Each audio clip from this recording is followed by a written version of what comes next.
രവി കിടന്ന് കൂവണ്ട, ഞാൻ ഇവിടെ ഉണ്ട്. ഇടാ മടിയൻ ചങ്കു, എന്റെ തൊട്ട് പിന്നാലെ എത്തിക്കൊള്ളാന്ന് പറഞ്ഞിട്ട് നാണമില്ലല്ലടാ. ആസനത്തിൽ വെയിൽ ഉദിക്കുന്നവരെ കിടന്ന് ഉറങ്ങാറുന്നില്ലേ? എന്തിനാ ഈ എക്സസൈസ് എന്ന് പറഞ്ഞ് കെട്ടിയെടുത്തത്? എടാ, നൂറ്റാണ്ടുകൾക്ക് മുമ്പ് ശിലായുഗത്തിലെ പ്രാകൃതരായിട്ടുള്ള മനുഷ്യർ മറ്റ് ഗതാഗത സൗകര്യങ്ങളൊന്നും ഇല്ലാതിരുന്നുകൊണ്ട് ഇത്തരം ജീവികളുടെ പുറത്ത് കയറി യാത്ര ചെയ്തിരുന്നു. ശരിയാണ്. ഈ 20-ാം നൂറ്റാണ്ടിൽ എന്തെല്ലാം കണ്ടുപിടുത്തങ്ങൾ! മോട്ടോർ വാഹനങ്ങൾ, എയറോപ്ലെയിൻ, റോക്കറ്റ്, എന്തിന് ഇന്ത്യ പൊക്രാനിലെ ന്യൂക്ലിയർ ബോംബ് വരെ പൊട്ടിച്ചില്ലടാ. എന്നിട്ടും ഈ കോവറുകൾ ഇതിനെ പുറത്ത് കയറി കൊച്ചു വെളുപ്പാൻ കാലത്ത് അതിനിട്ട് ഇങ്ങനെ തേരാപാര ഓടിക്കുന്നത് ഇതൊരു മാതിരി പ്രിമിറ്റീവ് ഏർപ്പാടാ. എടാ, എക്സസൈസിന് വേറെ എന്തെല്ലാം വഴികളുണ്ട്. അല്ലേലും നിനക്ക് ഇതിന്റെ ആവശ്യമില്ലല്ലോടാ. രാവിലെ അണ്ണാക്കിലോട്ട് 2 കുടം വെളിച്ചെണ്ണ ഒഴിച്ച് ആ നാക്കിന് ചില്ലറ വ്യായാമം കൊടുക്കുക. അതിന്റെ ഒരു ഫ്ലെക്സിബിലിറ്റി കൊണ്ടാണല്ലോ നീ ജീവിച്ചു പോകുന്നത്. ഡെന്നീസ്, നാക്കിന് തള്ളി പറയരുത്. മാർക്ക് ആന്റണി എന്ന് കേട്ടിട്ടുണ്ടോ നീ? ഒരൊറ്റ പ്രസംഗം കൊണ്ടാ അങ്ങനെ റോമാക്കാരെ മുഴുവൻ തിരിച്ചുവിട്ടത്. അത് മാർക്ക് ആന്റണി, ഇത് വെറും നാക്ക് ആന്റണി. എടാ, എന്റെ റാംബോ നിന്നെ പോലൊരു മടിയനായി പോവല്ലോടാ. ഒരു 2 റൗണ്ട് അതിന്റെ പുറത്ത് റൈഡ് ചെയ്തേച്ചെങ്കിൽ വാ, ഞാൻ പോവാ. ഓ, ആ കുതിര എന്ത് മഹാപാപമാണോ ചെയ്തത്! 1 കിൻഡൽ വെയിറ്റ് ആ പഹേന്. പോണത് കണ്ടില്ലേ? ഒരു കുതിര, അതിന്റെ പുറത്ത് വേറൊരു കുതിര.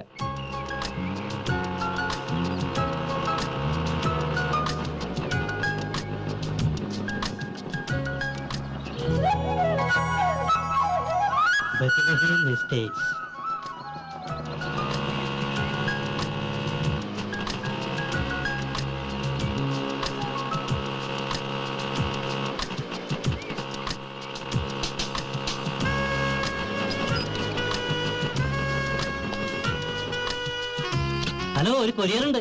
ഹലോ, ഒരു നമസ്കാരമുണ്ട്. ഒരു കൊറിയർ ഉണ്ടെന്ന്. ആ, നമസ്കാരം. ഇതല്ലേ ബദലഹേം എസ്റ്റേറ്റ്? പുറത്ത് ബോർഡ് വെച്ചിരിക്കുന്ന കണ്ടില്ലേ? അതെനിക്ക് മനസ്സിലായി. ഇതിനെ ബദലഹേം എസ്റ്റേറ്റ് നല്ല പേരിടുണ്ട്. വല്ല ഗാഗുൽത്താമലാന്ന് കേട്ടണം. എന്തൊരു കയറ്റോടോ! മനുഷ്യന്റെ ഊപ്പാടളി. ഒരുപാട് അളിയോ? തന്നെ ആരെങ്കിലും കെട്ടിയെടുക്കാൻ പറഞ്ഞ? പിന്നെ ഈ കൊറിയർ അവിടെ നിന്ന് നടന്നു വരൂ. ആരേ രവിശങ്കർ? അയാം മോനായി. പണ്ട് മോളായിരുന്ന? എടോ, എന്റെ അച്ഛന് മോനായി, അപ്പൊ ഞാൻ മോനായി. Very good. ഞാൻ ഈ രവിശങ്കർ ആരാന്ന് ചോദിച്ചത്. താൻ ആദ്യം ഞാൻ ആരെന്ന് മനസ്സിലാക്കി, പിന്നല്ലേ രവിശങ്കർ. അതെനിക്ക് മനസ്സിലായി. ആ ചായക്കടക്കാരൻ ചക്കൻ പറഞ്ഞു. എന്ത് പറഞ്ഞു? ഒരു കരിമന്തി അവിടുത്തെ കാര്യസ്ഥനം. കരിമന്തി ആ ചായക്കടക്കാരന്റെ തന്തയാ. അപ്പൊ നിങ്ങളുടെ മോനാ ചക്കൻ? എടോ കൊറിയേ, I'm Monayi, manager of Badalaham estate. എന്തോ വാഴക്കാലം കേട്ടെ. ഇതങ്ങോട്ട് ഒപ്പിട്ട് ഈ സാധനം വാങ്ങിക്കും. എന്തത്? ഇത് അങ്ങനെ ഇവിടെ വാങ്ങിച്ചു വെക്കാൻ പറ്റില്ല. Ravishankar, Bethlehem estate, Chandragiri. ഈ അഡ്രസ് കറക്റ്റ് അല്ലേ? അഡ്രസ് കറക്റ്റ് ആണ്, പക്ഷെ ആള് കറക്റ്റ് അല്ല. ഈ രവിശങ്കർ അതിനെ എനിക്ക് വല്ല ചെയ്യാൻ പറ്റുമോ? പുള്ളിക്കാരനോട് വിളി, ഞങ്ങൾ തമ്മിൽ ഡീൽ ചെയ്തോളാം. എടോ, ഈ ഫാം എന്റെ ബോസ് മിസ്റ്റർ ഡെന്നി സാറിന്റെയാ. ഈ പറഞ്ഞ രവിശങ്കറും ഡെന്നി സാറും തമ്മിൽ കേട്ടതൊക്കെയായാലും ഒരു ഫ്രണ്ട്ഷിപ്പ്, അത്രേ ഉള്ളൂ. അല്ലാതെ അയാൾക്ക് വരുന്ന പാർസൽ മുഴുവൻ 2 കൈ നീട്ടി സ്വീകരിക്കാന്ന് പറഞ്ഞാൽ നടക്കില്ല.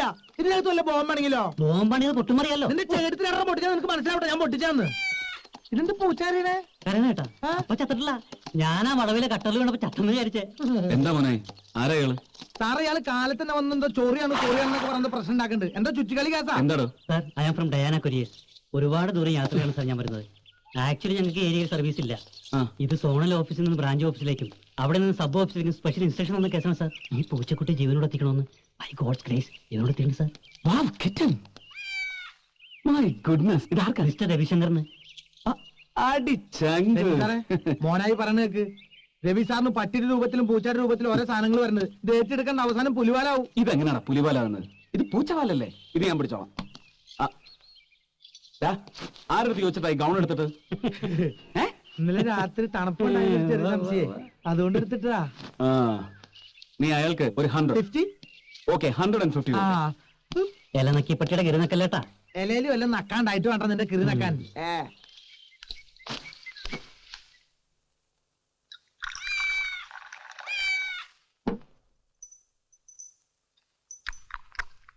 എവിടെ നിന്നു വന്നു നീ, എവിടേക്കു പോന്നു നീ?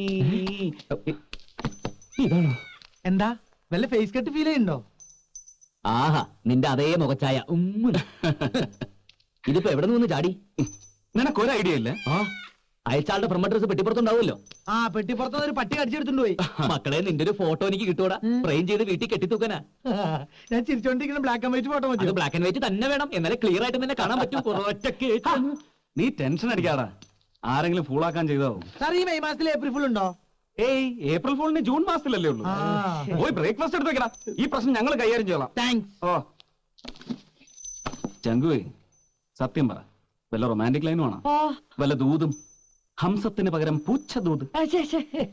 പിന്നെ ഹംസത്തിന്റെ കാര്യം പറഞ്ഞപ്പോൾ ഞാനൊരു കാര്യം ആലോചിച്ച, ഉച്ചയ്ക്ക് തിന്നാൻ ചിക്കൻ വേണമെങ്കിൽ പോയി മേടിച്ചോണ്ട് വരണം.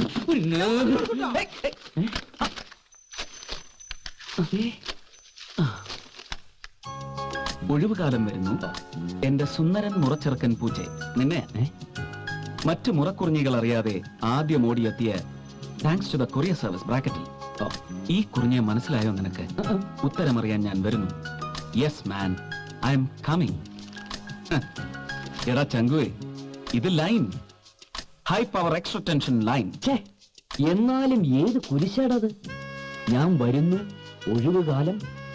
എങ്ങോട്ട് വരുന്ന കാര്യം എനിക്കൊന്നും മനസ്സിലാകുന്നില്ല. നിനക്ക് എത്ര അമ്മാമാരാ? 5. അവർക്കെല്ലാവർക്കും കൂടെ എത്ര പെമ്മക്കളാ? 12. അതിലൊരു 5 വലുതാ. എന്ന് വെച്ചാ കെട്ടുപ്രായം എത്തിയത്.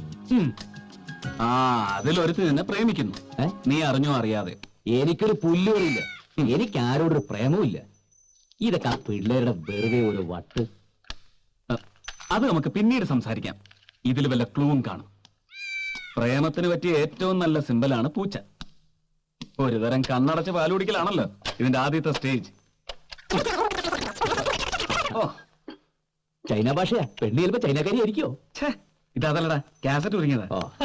കുരുങ്ങിയ കാര്യം പറഞ്ഞപ്പോൾ എനിക്കൊരു കാര്യം ഓർമ്മ വന്നെ. നമ്മുടെ ഫാമിൽ 500 ലിറ്റർ പാല് പിരിഞ്ഞു. ഞാൻ ഹാപ്പിയായി. ഇതില് കാസറ്റ് കുരുങ്ങി പൊട്ടിയിട്ടുണ്ടെങ്കിൽ പോയി ഒട്ടിച്ചോണ്ട് പോവാ. ഞാൻ പോട്ടെ. ഇതെന്തിനാ? ഈ കോപ്പ് നീയല്ലേ വാങ്ങിക്കൊണ്ടുവന്നത്? അതിനാ. അടിക്കാനുള്ള 2 സൈഡ് അടിച്ചുല്ലോ അല്ലേ? ഇത് ശരിയാക്കാൻ പറ്റുമെന്ന് ഞാൻ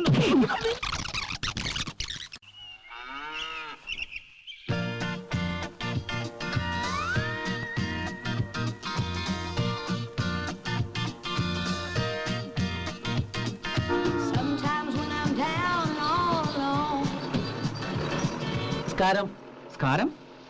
ഓ, നമസ്കാരം. നമസ്കാരം. മുതലാളി ഒന്ന് കാണാൻ വന്ന അവിടെ ഇല്ലേ? മുതലാളി? എന്താ കാര്യം? കാര്യം രവിശങ്കർ മുതലാളിയോട് നേരിട്ട് പറയാനുള്ളതാ. ഓ, രവിശങ്കർ മുതലാളി. പറയണം ചേട്ടാ, എന്താ പ്രശ്നം? ഇവിടത്തെ ഒരു 50 പശുക്കളെ വിൽക്കാനുണ്ടെന്ന് പറഞ്ഞിരുന്നു. ആര് പറഞ്ഞു? രവിശങ്കർ പറഞ്ഞു? ഇല്ല, ഞാൻ ബ്രോക്കർമാർ വഴി അറിഞ്ഞതാണേ. ഇവിടെ അങ്ങനെ ഒരു പ്ലാൻ ഇല്ലല്ലോ.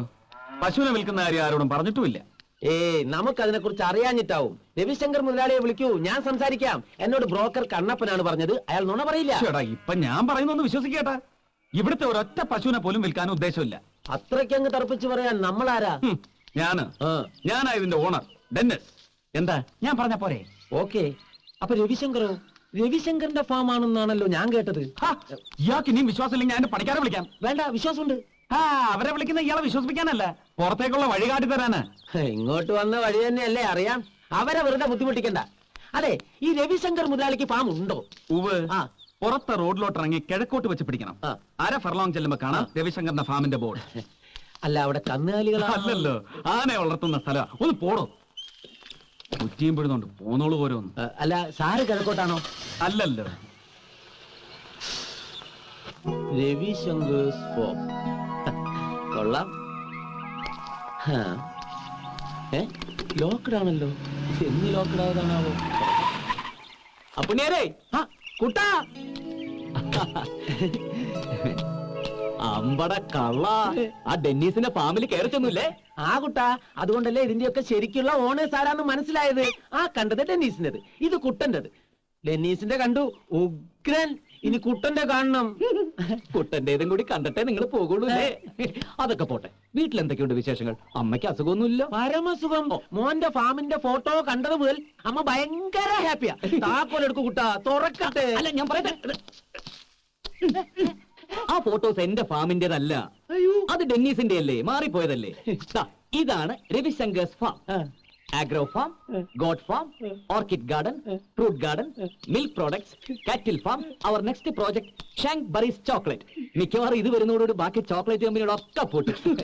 സംസാരിച്ചിരുന്ന സമയം പോയതറിഞ്ഞില്ല. തൊട്ടടുത്ത് നല്ല ബിരിയാണി കിട്ടും. അപ്പോൾ ബിരിയാണി കഴിക്കുന്നതിന് മുമ്പ് എനിക്ക് 4 എണ്ണം വീശണം. എല്ലാറ്റിനും മുമ്പ് എനിക്ക് ഇത് തുറന്ന് കാണണം. ഞാൻ വയലുണ്ടാവും.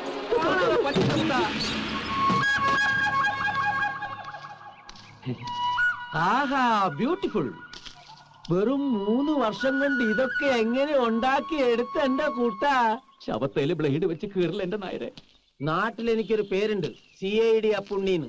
വെറുതെ കിട്ടിയതല്ല, അത്യാവശ്യം CID പണികളൊക്കെ എനിക്ക് അറിയാം. തന്നെ ആരാടോ ഇപ്പം ഇങ്ങോട്ട് കെട്ടിയെടുത്തത്? ആ ഫാമിന്റെ ഫോട്ടോസ് അവിടെ എത്തിയപ്പോ തന്നെ എനിക്ക് ഡൗട്ട് അടിച്ചു, നമ്മുടെ കുട്ടൻ ഇത്രയ്ക്കങ്ങോട്ട് പുരോഗമിച്ചോന്ന്.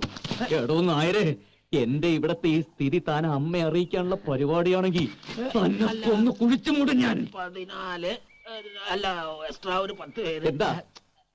എന്താടോ താനി എണ്ണുന്നത്? അല്ല 14 അല്ല, 24 അല്ല, 74 ആയാലും അതിനുള്ള സൗകര്യം ഉണ്ടല്ലോ. അങ്ങനെ പരന്ന് കിടക്കല്ലേ, വെക്കാനും വിളമ്പാനും വിളിക്കിറങ്ങാനും. ആഹാ, മുത്തശ്ശൻ കേണലായിരുന്നു കൊണ്ടേ ഇവിടെ ഒരു ടെന്റ് അടിക്കാനും കുഴിക്കക്കൂസ് കുത്താനും ഒക്കെ നല്ല പരിചയം കാണും. താൻ എന്ത് തേങ്ങാ കൊലയാടോ ഈ പറഞ്ഞുകൊണ്ട് വരുന്നത്? വരുന്നു. ആര്? ചെറുമകന്റെ കൂടെ ഒഴിവുകാലം ചെലവഴിക്കാൻ മുത്തച്ഛനും മുത്തശ്ശിയും പേരക്കുട്ടികളും, ചിലപ്പം അവരുടെ തന്തമാരും തള്ളമാരും എല്ലാവരും വരുന്നു. കുട്ടാ കുട്ടാ, അപ്പൊ CID പണി ഒപ്പിച്ചു, കംപ്ലീറ്റ് കള്ളത്തരവും കയ്യോടെ പിടിച്ചു അല്ലേ? Bad, very bad. നീ കിണിക്കല്ലേ? ചതിയ ബദ്ദലഹേമിൽ താമസിക്കുന്ന യൂദാസെ. എടാ നന്ദി വേണോടാ നന്ദി. ആ രണ്ടക്ഷരത്തിന്റെ അർത്ഥം നിനക്കറിയോ? ഇല്ല. ചേടാ, ഞാൻ എന്നാ ഏതെന്നാ ഇയാള് പറയുന്നത്? നിനക്ക് മാനേജ് ചെയ്യായിരുന്നു, ഈസി ആയിട്ട് മാനേജ് ചെയ്യായിരുന്നു. ആ പുണ്യനായർ ഒന്നും അറിയിക്കാതെ നാട്ടിലേക്ക് പാക്ക് ചെയ്യായിരുന്നില്ലേ?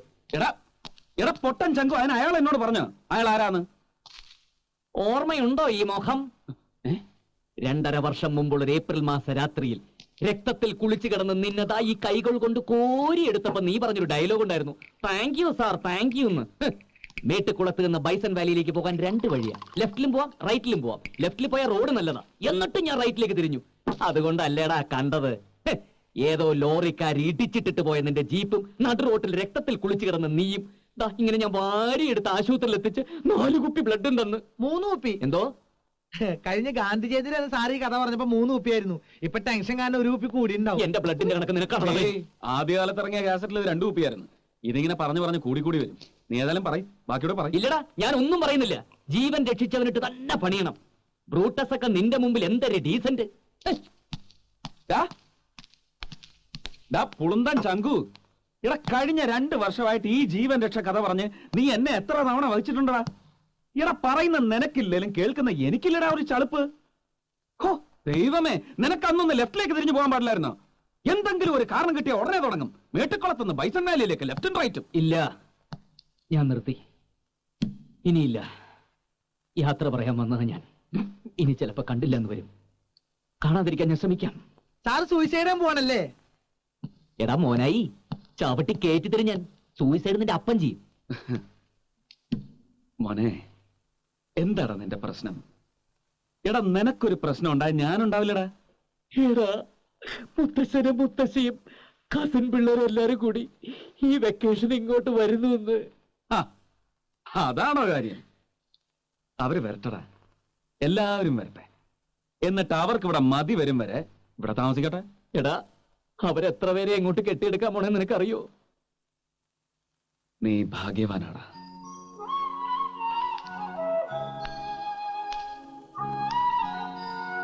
നിനക്കെല്ലാരും ഉണ്ട്. അമ്മ, മുത്തശ്ശി, മുത്തശ്ശൻ, അങ്കിൾസ്, ആന്റീസ്, കസിൻസ്. ഈ ഒരൊറ്റ കാര്യത്തില് എനിക്ക് നിന്നോട് അസൂയ. എടാ എനിക്കാരുണ്ട്? ആ ഒറ്റ കാര്യത്തിലാടാ എനിക്ക് നിന്നോട് അസൂയ. നിന്നെ തേടി വരാൻ ഒരു തെണ്ടി പോലും ഇല്ലല്ലോടാ. അതിന്റെ സുഖം നിനക്കറിയില്ല ചങ്കു. എടാ ഈ ഫാമും ഫാം ഹൗസും എന്റേതാണെന്ന വിശ്വാസത്തിൽ അവരൊക്കെ വരുന്നത്. ഞാനിവിടെ ഭയങ്കര സ്റ്റൈലില് ജീവിക്കുന്നു എന്ന അവർക്കൊക്കെ കൊടുത്തിരിക്കുന്ന പിക്ചർ. ആ പിക്ചർ അതുപോലെ തന്നെ നിലനിർത്താം. ഞാൻ ആരാണെന്നൊരു ചോദ്യം ഉണ്ടാവും. പാർട്ട്ണർ, നിന്റെ പാർട്ട്ണർ ആണെന്ന് പറഞ്ഞേക്കണം, അല്ലെങ്കിൽ മാനേജർ. എന്താ? മാനേജരോ? മാനേജർ റോൾ എനിക്ക് വിട്ടുതന്നേരം സാറേ. ഡെന്നി സാറും രവി സാറും ഇതിന്റെ പാർട്ട്നേഴ്സ്. ഡെന്നിസേ, റിസ്ക് അല്ലേടാ അത്? എന്തെങ്കിലും പൊളിഞ്ഞ നമ്മൾ പൊളിക്കില്ലടാ. പൊളിക്കും. നമ്മൾ ഉള്ള ദിവസം കൂടെ അടിച്ചു പൊളിക്കും. യെസ്, കുറച്ച് ദിവസങ്ങൾ, അത്രയും കാലമെങ്കിലും ഇതൊരു വീടാവട്ടെ. ഇപ്പൊ ഇതെന്താ, ഒരു കാലിത്തൊഴുത്തിന്റെ അനക്സ്.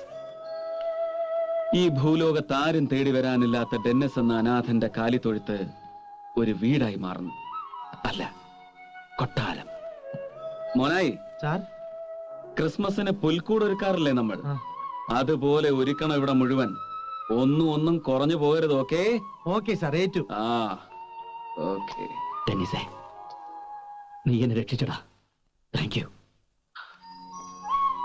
നോ ശങ്കു, താങ്ക്സ് നിനക്കാണ് പറയേണ്ടത്. എന്റെ പേരിൽ സർനെയിം എഴുതേണ്ടടുത്ത് ഞാൻ മനസ്സിൽ കോറിയിടാറുണ്ട് ഒരു വാക്ക്: ഓഫൻ. The often. അത് ഞാൻ മായ്ച്ചു കളയാൻ പോവാ. ഒരു ഒഴിവുകാലം മുഴുവൻ ഞാൻ സനാഥനാണ്. എനിക്കൊരുപാട് ബന്ധുക്കളുണ്ട്.